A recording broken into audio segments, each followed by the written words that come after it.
Friends, আজি মই এটা নতুন ভিডিঅ'লৈ পুনৰ আহি আছো। আজি ঘৰতে বনোৱা কিছুমান বস্তু দেখাবলৈ লৈছো। যিবিলাক বস্তু সাধাৰণতে পেলাই দিয়া হয় তাক ৰিইউজ কৰা হৈছে।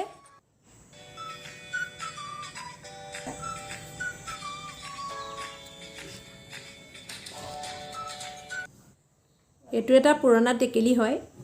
এই ধৰণে ফ্ৰেছ ফুল দি পেলাই সজাই থব পাৰি। এটো এটা হাত হয়। বাই হোৱাইট সিমেন্ট দি বনাইছে আৰু এজবা কেকটাস দি পেলাই সজোৱা হৈছে। আৰু এটো হৈছে মলা, যিটো সাধাৰণতে ইউজ কৰাৰ পিছত পেলাই দিয়া হয়। মই কিন্তু এনে ধৰণে ফুল সজাই ৰাখিছো। এটো এটা সৰু টেকেলিয়ে, ইয়াত ফুল আৰু বাটাৰফ্লাই আঁকি দিয়া হৈছে।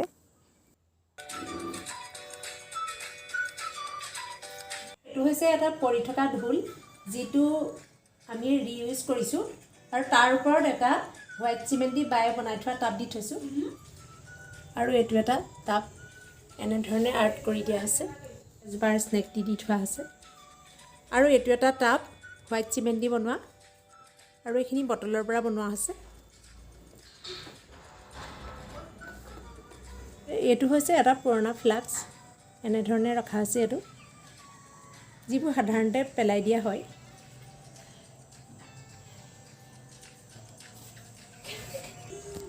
আৰু এইকেইটা হোৱাইট সিমেন্ট দি বনোৱা হৈছে আৰু এনে ধৰণে ফুল ৰখা হৈছে। আপোনালোকে ঘৰতে এবাৰ বনাই চাব পাৰে।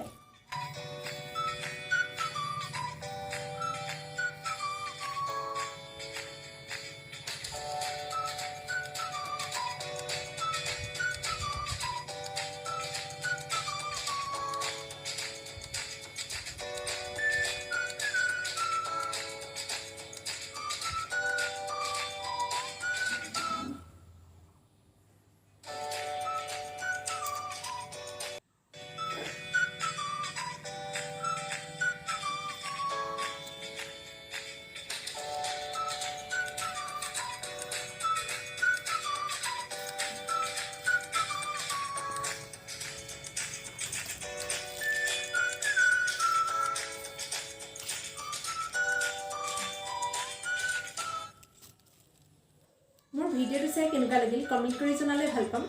আকৌ এটা নতুন ভিডিঅ'ৰ সৈতে পুনৰ লগ পাম। Bye bye.